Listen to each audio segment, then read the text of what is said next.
Bismillahirrahmanirrahim. Assalamu alaikum, my dear students. I hope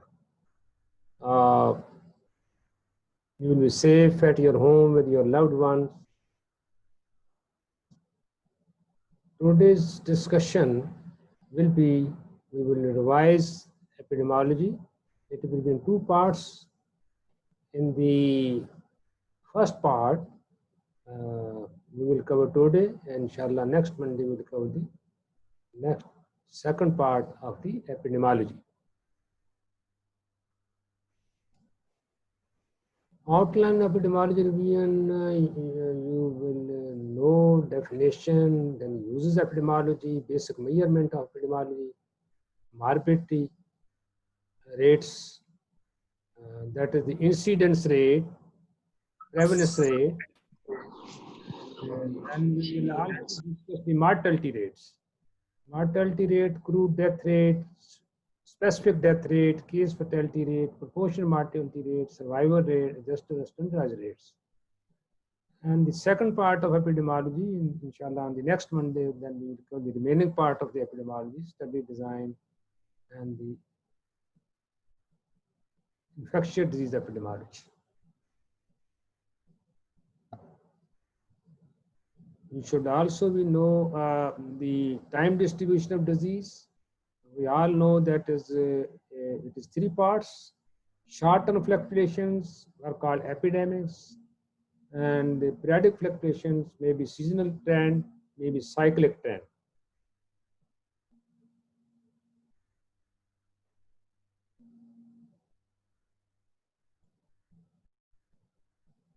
Then the long term are secular trends.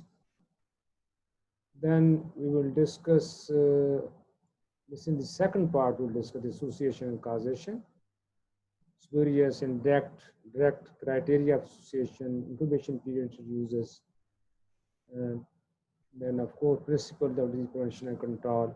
Then what is difference between disinfection, sterilization, antiseptic, disinfectant? Type of disinfection, concurrent disinfection, terminal disinfection, prophylactic disinfection, three types of disinfection. Then you must know the steps of the epidemic. But this is the second part of it. In today's part, we will discuss what is the epidemiology and what are its uses. And then you must know, this is common Viva question, what is the difference between rate, ratio, and proportions? What is epidemic and what are its types? Along with the example, you should know. Then you should know various types of the rates, crude rates, specific rates, standardized rates, and standardized rates. You should know the direct standardization, index standardization. You can discuss one by one. The word epidemiology, we all know it has come from the epidemic. Epi mean among, demos mean people, logos means study upon the people. Whereas the definition which has been used by the last in 1988 epidemiologists, that is study of three things: study of distribution, frequency, and determinants of health-related states or events in specified populations, and the application of the study to the control of health problems. Then after the definition, we know that there are 5 key words of definition: population, disease frequency, disease distribution, disease determinants, and disease control. Descriptive epidemiology only deals with the distribution in terms of time, place, and person. It gives hints, gives help to formulate hypothesis, determinants of health problem. You cannot test hypothesis with the descriptive epidemiology. You can only generate hypothesis. Then there is analytical epidemiology. In this, you test association between the risk factor and the disease, and also the strength of association. You see whether there is association, risk factor and disease. If there is association, what is strength of association? In this, we use the comparison group.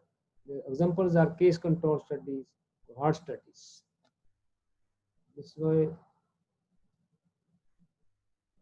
Now, what are various uses? 7 uses of epidemiology, which Morris, epidemiologist, has given 7 uses. First is the historical study of the disease. Whether over the period of time there is a rise and fall of disease in the population, is community health is improving or becoming worse? You can do this by comparing the experience over time, uh, whether it is group death rate, whether it is age-specific death rate. You can compare over the time, and you can find out whether the rate is increasing or decreasing, and whether the health of the community is improving or becoming worse. Then used to study disease profiles and time trends in human population. In historical study again, you can study the disease profiles and time trends in human population. By studying trends, we can make projections into future health problems. Second, first is the historical study of the disease, and third is the community diagnosis. It is also called epidemiology, community a diagnostic tool of community medicine. Uh, Community diagnosis means identification and quantification of the health problem in the community in terms of mortality, morbidity, rates, and ratios. One is the clinical diagnosis, which is based on the signs, symptoms, lab findings, history. But community diagnosis is when you identify and quantify the community health problem. This is called the community diagnosis. Then you can also, third use of epidemiology is working of health services, planning and evaluation of health services. How much manpower is required, how many hospital beds are required, what preventive services are required, EPI, family planning services, antenatal services. Then you also evaluate cost effectiveness of different methods. This is third use of the working of planning or evaluation. Then we can also, with the health epidemiology, to estimate the individual risk of particle disease by using, let's say, like absolute risk, relative risk, attributed risk. We all know this. We have already studied in the cohort study, from where you calculate relative risk, attributed risk, uh, then the, for example, risk assessment for smokers and non-smoker for coronary heart disease, cancer. Uh, Take exposed people and non-exposed people, and then of course you compare them, and then if the prevalence of the disease more in exposed people, you say there is association between the risk factor and disease. Relative risk is your formula, incidence among exposed divided by incidence among non-exposed. We will again discuss in the cohort study, where attributed risk means excess risk. Attributed is incidence among exposed minus incidence among non-exposed. Then fifth use is completely, you can help complete the clinical picture of the disease with the help of the epidemiology. A natural history of disease you can complete. For this, study the natural history of disease. Study done which is used is cohort study, because in that study you follow the exposed and non-exposed for different period of time, and then at the end of the time you find out the outcome of that exposure or the disease. Then, of course, identification of syndrome has been done with the epidemiology. That's what we call lumping and splitting of the diseases.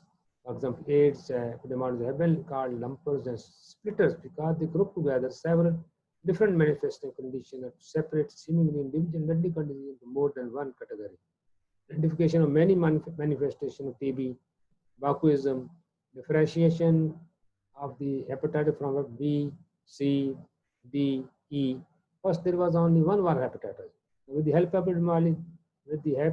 epidemiology, new knowledge has been added that now there are different types of the hepatitis, hepatitis A, B, C, D, E, and then distinction between several varieties of the childhood leukemia. This is also called identification syndrome or lumping and splitting of the epidemiology. Then you can also check causes of the disease, risk factor. Risk factor again, case control, cohort study, positive testing, and you can use to determine the cause of the study, you can use the experimental study. So there are 7 uses of the epidemiology: historical study of the disease, then community diagnosis, then planning and evaluation of health services, then individual risk of and chance of getting the disease with the help of relative risk and attributed risk, then identification syndrome, then completing the natural history of the disease, then searching for causes. These are, according to Morris, these are 7 uses of epidemiology. Now there are 3 components of epidemiology. That is the study of disease frequency. This is again done with the help of rate, ratio, proportion. Study of distribution is done with the time, place, and person. Study of determinants, agent, host, and environment. Agent means this factor or cause of disease. So epidemiology is called the game of 3. Frequency, study of frequency, and again with the help of 3 factors. Then distribution, again with the help of time, place, and person. The study of determinants is also again with the help of agent, host, and environment. Study of distribution, this is the first part of the definition of epidemiology. Actually, all we discuss in the epidemiology onward, that will be taken from the definition. First, we talk that epidemiology is study of distribution, frequency, and determinants of disease. Now, the distribution is studied in terms of time, place, and person distribution. Time distribution, again, of 3 types. 3 types of time transient disease occurrence. Short-term fluctuation, which are epidemics, then periodic fluctuation may be seasonal or cyclic, then long-term fluctuation over decades, that is the secular trend. These are also called secular trends. And periodic fluctuation, cyclic mean in cycles, every 7 or 10 years. And what is epidemic? It's a question often asked in the Viva. What is epidemic? This is occurrence of number of cases of disease clearly in excess of normal frequency or expected frequency. Normal expectancy derived by looking at every number of cases of disease in previous 3 to 5 years in that geographic area.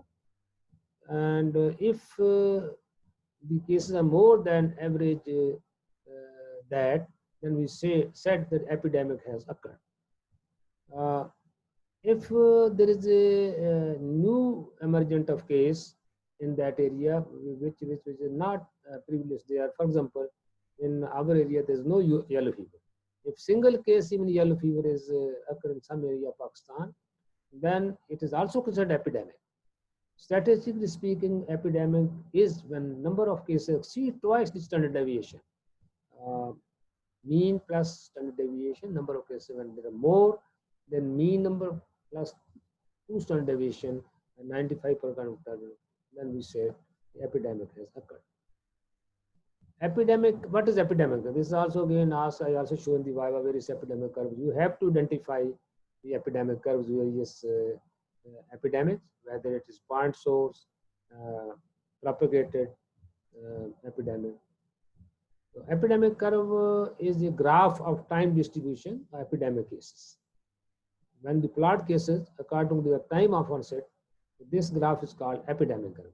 It gives various information, a time relationship with exposure to a suspected source, and then estimation incubation period, then cyclical or seasonal patterns suggest a particular infection, then common or propagated spread of disease. So this 4 types of information is given by the epidemic curve. Now, what are these types of epidemics? There are 3 types of epidemics: common source epidemics, propagated epidemics, slow or modern epidemics. Common source epidemic may be single source or point source. For example, food poisoning. It may be continuous or multiple exposure epidemic, cholera, contaminated well, because people are different times they are exposed to the risk factor, whether contaminated well, whether prostitute, then they are get infected. This is called continuous and multiple exposure, but source of course is common source.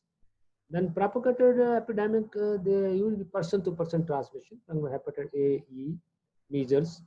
Then the arthropod vector, nowadays is COVID-19, this is also propagated epidemic. Then the plague by rat fleas, animal reservoir, anthrax. Then there are so epidemics which occur over months, over decades or years. For example, now we all know that in Pakistan and the other world, the epidemic of cardiovascular diseases has occurred, heart disease, coronary heart disease occurred, then lung cancer has also adopted the shape of epidemic. Diabetes is also shape of the epidemic. These are called slow epidemics. Their epidemics are three types. Uh, Common source epidemics, further single point, um, a point source, and or you can say multiple exposure and propagated and slow epidemics. What are characteristics of single exposure of point source epidemics? There is sharp rise and sharp fall of curve in number of cases.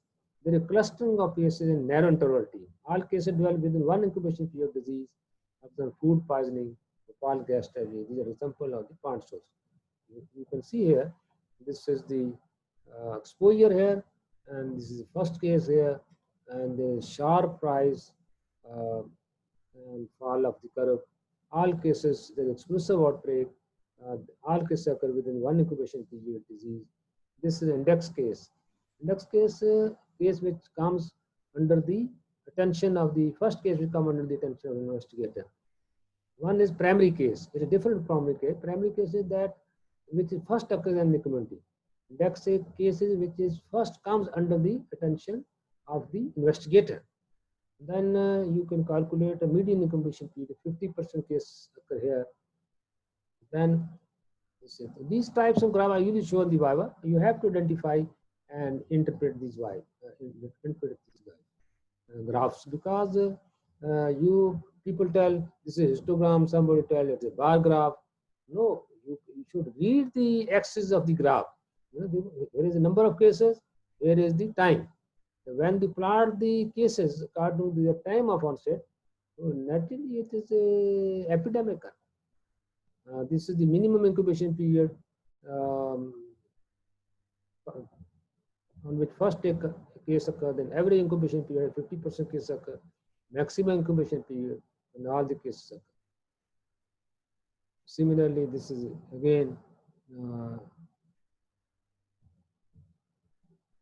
sharp rise and gradual fall. Common source, continuous or multiple repeat exposure.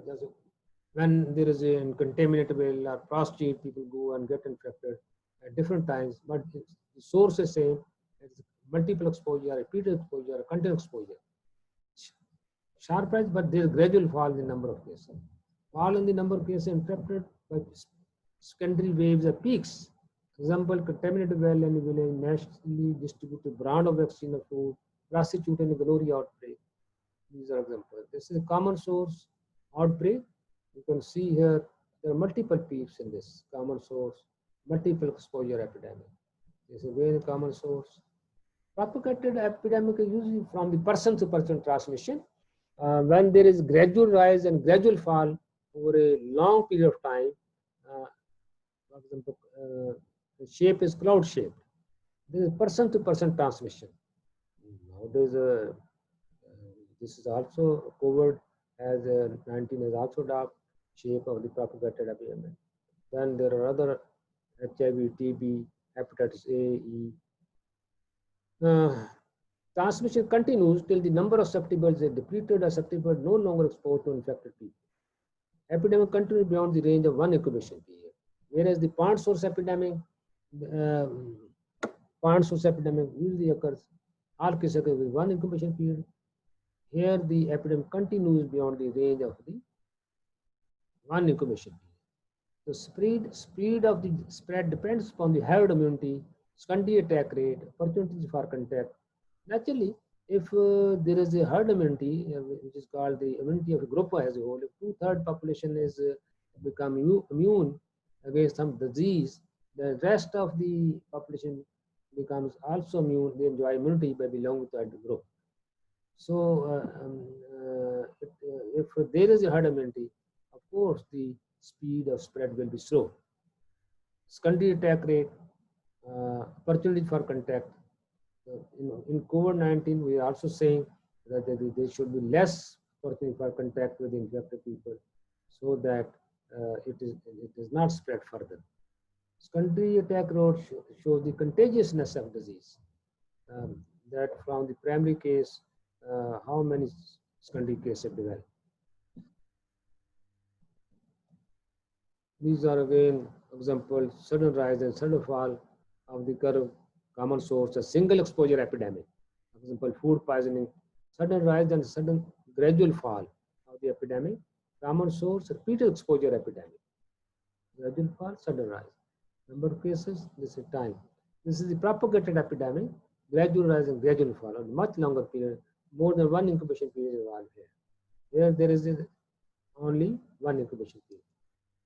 Person-to-person transmission, this is again propagated, multiple interrupted, a cloud shape, and this is cholera outbreak, again propagated epidemic. Periodic fluctuation time distribution, one was the short-term fluctuation, which is called epidemic. Second is the periodic fluctuation. In this is seasonal trend and cyclic trend. Seasonal means some diseases are seasonal.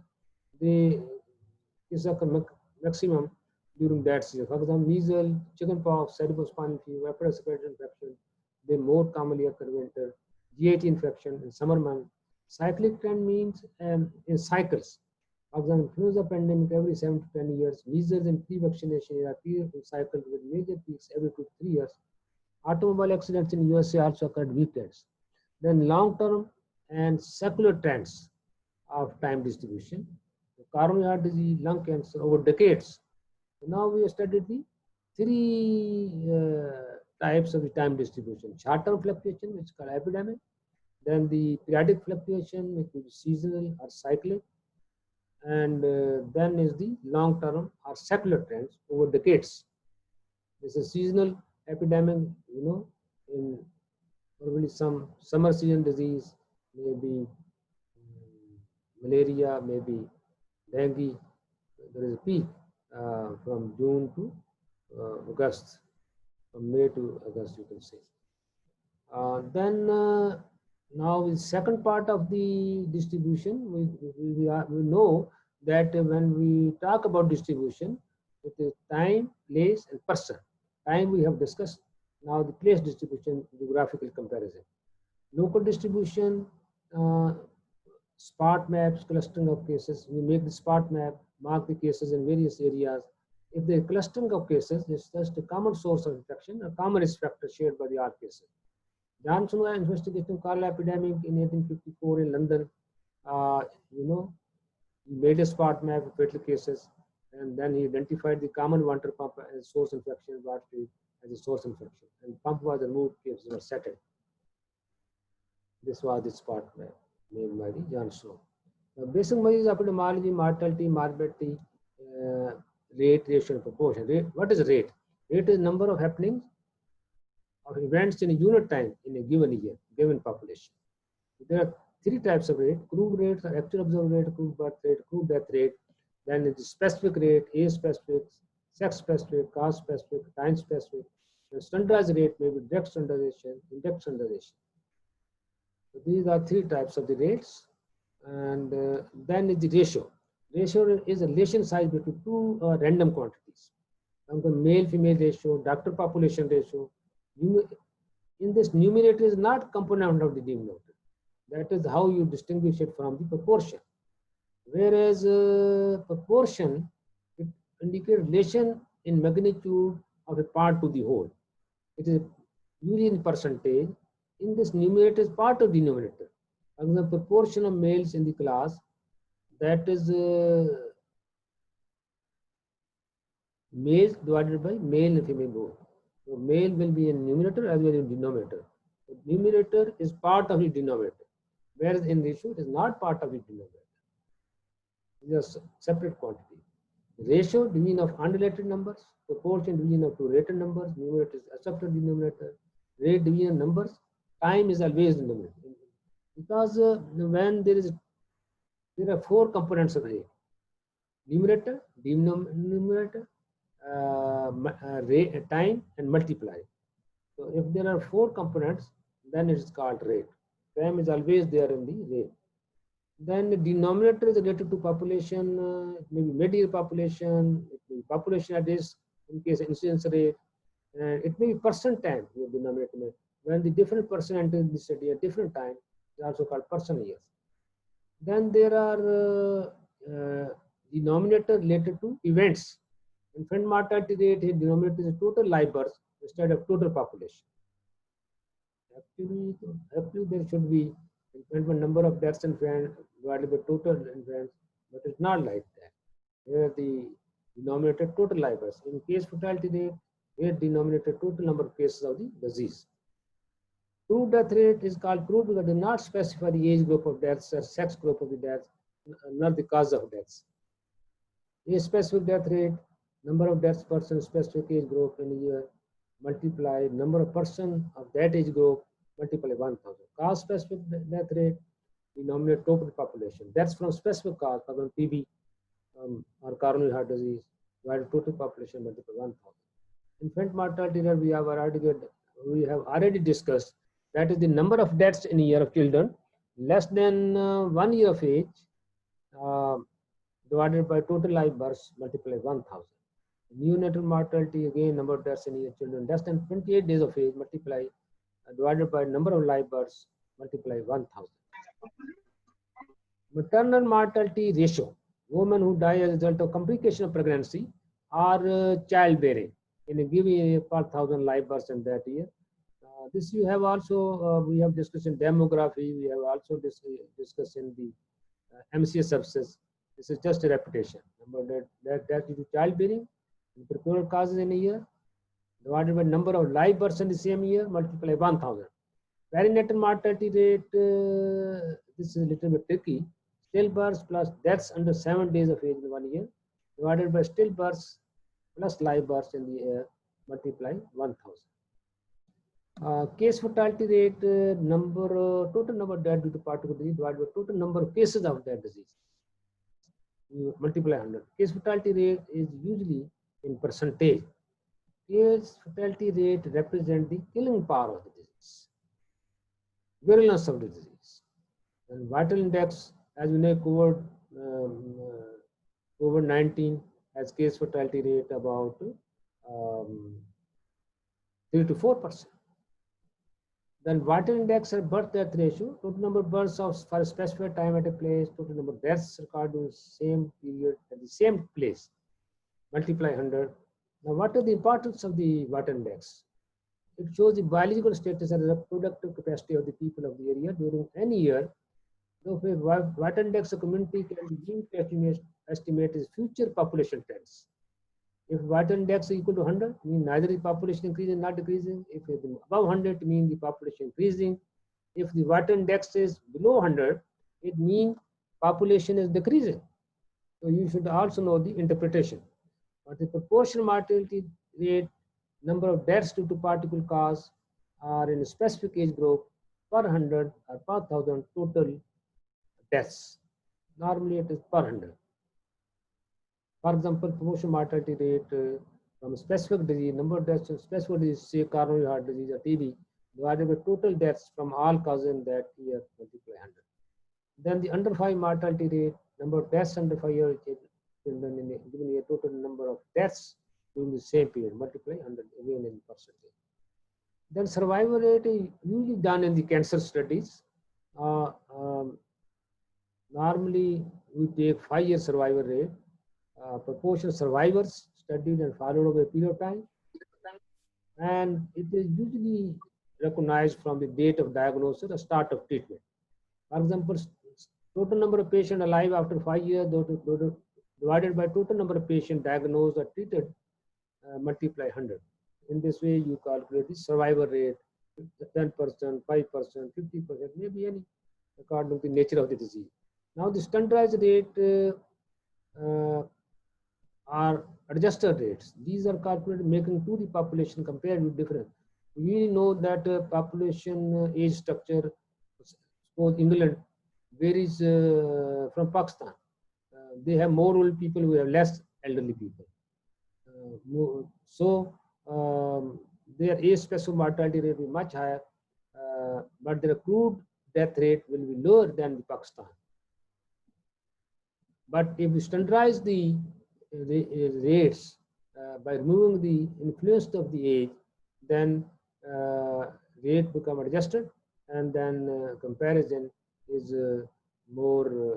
give more information. Age-adjusted rates are commonly used to make two populations comparable, which have different age structure. For example, crude and age-specific death rates of the two population A. Here you can say the crude death rate of population A is 15.2 and population B is 9.19.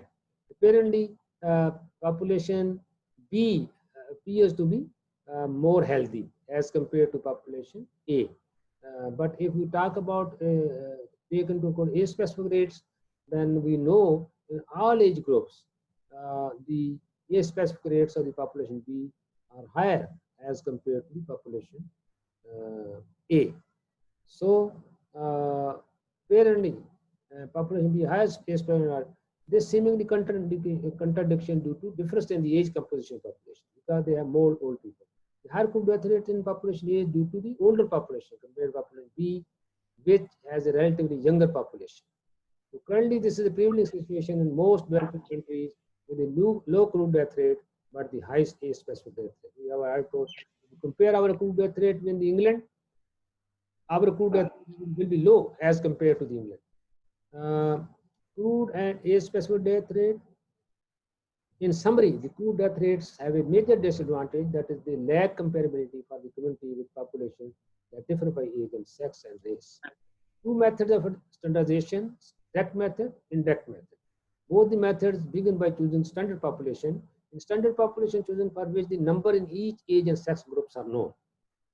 Normally take the standard population of some developed country. You can take the standard population by combining population of two cities. In this method, age-specific death rate population interest are applied to the number in the standard population. You get the expected number of deaths. This is the formula. Age-specific death rate of population of interest, for which we want to adjust the rates. Then total number of people in that age group, standard population divided by 1,000. So you get the expected. So this is the steps. Standard population selected, applied to standard population, age-specific death rates of the population whose death rates are to be adjusted are standardized. As a result, for each age group, the expected number of deaths in the standard population obtained. These are the added together for all age group to give the total expected death. Divide the total number of expected deaths by total number of standard population, we get the standardized death rates per 1,000. So the formula of standard death rate is total expected deaths divided by total standard population multiply. In index standard, this is a reverse. In the depth standardization, we apply the age-specific death rates of population interest with number in the standard population. We get the expected number there. Here we apply the age-specific death rate of standard population to the population interest. This is done in the occupational studies. For example, population A, we use the expected deaths. Here formula, this formula you must memorize. Somebody may ask you in the ASPE or VIVA theory. Standardized, this is called standardized mortality ratio. Observed deaths divided by expected deaths multiply 100. Standardized mortality ratio is the ratio used to express a percentage of total number of deaths that would have been expected to occur if that study group had experienced the death rate of standard population. Values over 100% represent unfavorable mortality experience. Mean mortality is more in that particular occupation group as compared to the general population. If it is below 100%, mean relatively favorable mortality experience. For example, this is the table, coal miners study of the standardized mortality ratio. In this, these are the different age groups working in the coal mines. Then this is the national population death rate per 1,000. Coal worker population. Here we talk already that we apply the age-specific death rate of standard population to numbers of the population interest. Our population interest is the coal worker population. We apply this, multiply this, divided by 1,000, you get the expected deaths. Similarly, in all age groups, in observed deaths, there are 9 observed deaths in the minors, and the formula we all know that the expected observed deaths divided by expected deaths multiply 100. So it comes a percentage 129%. It means mortality experience of poor workers is 129%, which meant that the mortality was 29% more than experienced by the national population. You should also know the interpretation of the standardized mortality rate, that how it is interpreted. But you should know the formula, that is the observed deaths divided by expected deaths multiplied by 100. It comes in the percentage. Morbidity rate, we know there are two types: prevalence, incidence. Prevalence, we know again two types, that the point prevalence, simple prevalence, period prevalence. This is the number of new and old cases prevalence. You can calculate it at one point in time, which is called point prevalence, or during a period of time, which is called the period prevalence. Incidence mean new cases. It may be cumulative incidence, number of new cases divided by population is multiplied 1000. It may be incidence rate, incident density. Incident rate, incident density, in which we take a person time, because different people sometimes enter the study at different time, especially in the cohort studies, and that we calculate the incident density also. Prevalence, all current cases, old and new, at a given point time, over a period of time in a given population. If they are in a given at a one point in time, the peak prevalence, if you take over a period of time, called the period prevalence. Divided by estimated population, multiply. Prevalence is usually taken in percentage.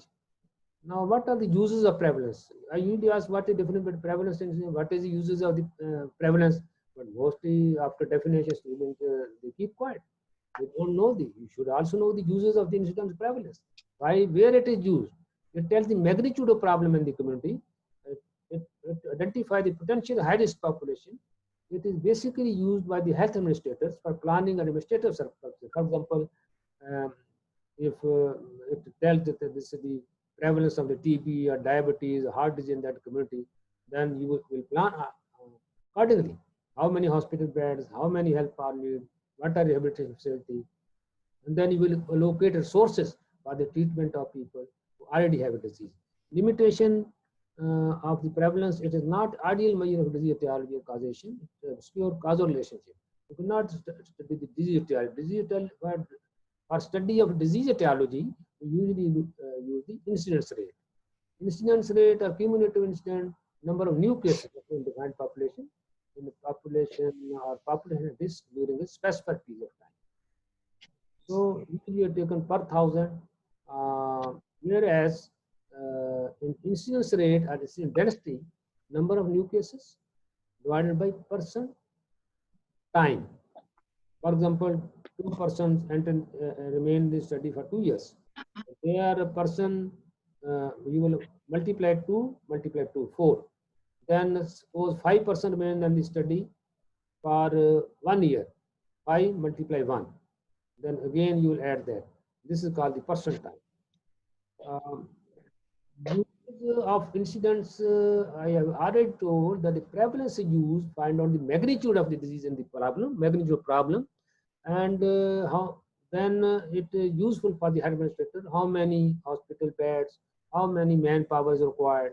Whereas the incidence, since they are about new cases, how many new cases occur in the community, it can be used in the disease study, theology of study. You can also evaluate the effectiveness of therapeutic measures, because if the incidence rate is increasing, then it means your preventive therapeutic measures are not effective. For example, in COVID-19, if you calculate the if the incidence rate is in new cases daily they are increasing, then it means your preventive and therapeutic measures are not effective. It also helps in formulation of the theological hypothesis. So there are special incidence rate, attack rate, and secondary attack rate. Attack rate is incidence rate used only when the population exposed to risk for limited period of time. Usually in the epidemic risk calculator, is taken normally incidence is in the per thousand, where attack rate is usually in the percentage. reflects the extent of epidemic. For example, 24-hour attack rate for food poisoning was 50% of people who ate chicken, salad. Number of new cases specific during specific time interval divided by total population at risk during the same interval. Multiply 100. In general, there is no the time is not specified in attack rate. Normally in rates we specify the time, but in attack rate we do not specify time because it is usually in the percentage. Secondary attack rate number of, you will definitely get the ASPI or you may get SEQ on secondary attack rate. So you must know the formula of secondary attack rate. This is number of exposed person developing the disease within the range of incubation period following the exposure to primary case. Primary case, I already told you, the first case which occurs in the community. Index case is which first case which comes under the attention of the investigator. So this is different between primary case and the index case. Good measure of person-to-person spread of disease after disease has been introduced. For example, COVID-19 has now entered. You can calculate the secondary attack rate of this. Okay, one exposed person, how many person from that person develop disease within the range of incubation period, which is 2 to 14 days. COVID-19. The number of exposed person developing disease within the range of incubation period divided by total number of exposed person multiply 100. It is also in the percentage. Primary case is excluded from the numerator or the denominator. This is a point to remember. Then you may be asked what a limitation of secondary attack rate. One limitation is it is usually applicable infectious diseases. If I ask you what is the secondary attack rate for hypertension, you should say no. Secondary attack rates are only calculated for infectious disease, measles, chicken, not for the this non-communicable. Similarly, another limitation of identify susceptible. In some secondary susceptible may not be easily identified, for example, in influenza. Another limitation is subclinical cases. Secondary attack rate, for example, suppose there is family of 6 consisting 2 parents, already immune, 4 children who are susceptible to measles. There occurs a primary case and within short time to indication of the remaining. What is secondary attack rate? You know, secondary attack rate, we have to take number of cases divided by population is multiply 100. Now, number of cases, there are 6 members in a family, 2 parents who are already immune. They are not now at risk. The remaining 4, they are susceptible, but out of them, 1 primary case occurs. You also subtract primary case from these 4. So number of at-risk people now 3, and secondary case of 2. So 2 divided by 3 multiply 100, 66.6% is the secondary attack rate. Relationship between incidence and prevalence is a direct relationship. This is the prevalence is equal to incidence multiplied duration. Longer the duration of disease, the greater the prevalence. For TB, the prevalence is a photograph of instantaneous record. Incidence is film continuous record. For example, you see this diagram, incidence new cases are coming, prevalence existing cases, both old and new.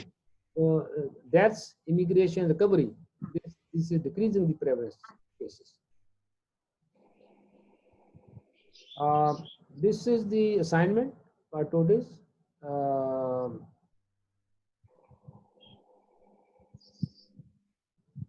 I have given you 2 days. You have to upload by tomorrow. Tomorrow by night 12 o'clock. Very simple. If you know the formula, it will not be difficult. Okay, thank you very much.